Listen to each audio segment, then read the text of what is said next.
एक 28 साल का लड़का जिसके सामने एक सुनहरा भविष्य था, वो अचानक बागी होकर सरकार से तीखे सवाल क्यों पूछने लगा? और सवाल पूछने का खामियाजा ये हुआ कि उसे अपनी जान से हाथ धोना पड़ा। पुलिस ने कहा कि उन्होंने सिर्फ 3 गोलियां चलाई थी, लेकिन जब उसकी बॉडी अस्पताल पहुंची तो पोस्टमार्टम से 5 गोलियां बरामद हुई। इस एनकाउंटर की पूरी सच्चाई मैं आपको बताती हूँ। कहानी की शुरुआत मई 2025 से होती है, जब भोजपुर जिले का जवनिया गांव भीषण बाढ़ की चपेट में आया। पूरा गांव तबाह हो गया, हजारों लोग बेघर हो गए। इस बर्बादी को देखकर भोजपुर जिले के पिलौटी गांव का रहने वाला भरत तिवारी चुप नहीं बैठा। उसने विस्थापितों के पुनर्वास और उत्थान के लिए सोशल मीडिया को अपना हथियार बनाया।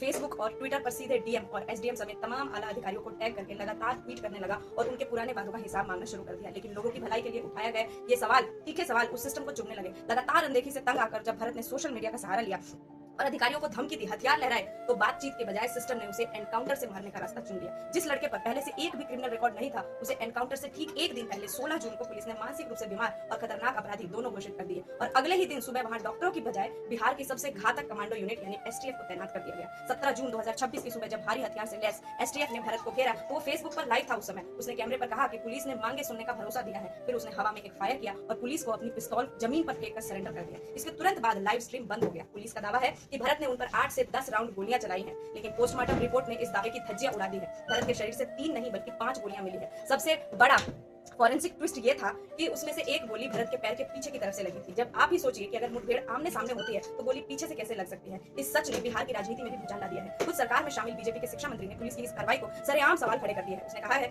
राष्ट्रीय सचिव का कहना है कि रक्षक को भक्षक नहीं बनना चाहिए था। प्रशांत किशोर से लेकर राज्य के तमाम बड़े नेता पीड़ित परिवार से मिलने सीधे सीनियर अथॉरिटी को जिम्मेदार ठहरा रहे हैं और ये मामला इतना बड़ा हो चुका है कि अब सुप्रीम कोर्ट में याचिका दायर की गई है। एक रिटायर्ड हाई कोर्ट के जज के तहत न्यायिक जांच शुरू की गई है। भरत तिवारी के परिवार का कहना है कि उन्हें सरकार की तरफ से मिलने वाले किसी भी प्रकार का मुआवजा चाहे नौकरी या नहीं चाहिए। उनकी मांग सिर्फ एक है कि उन्हें उस शख्स का नाम जानना है जिसने एनकाउंटर का फाइनल ऑर्डर दिया था। क्या यह वाकई पुलिस की आत्मरक्षा थी या फिर पीड़ित के हक के लिए सोशल मीडिया पर उठाने का एक तेज आवाज को खामोश करने की साजिश थी? आपको क्या लगता है? अपनी राय कमेंट में जरूर बताएं।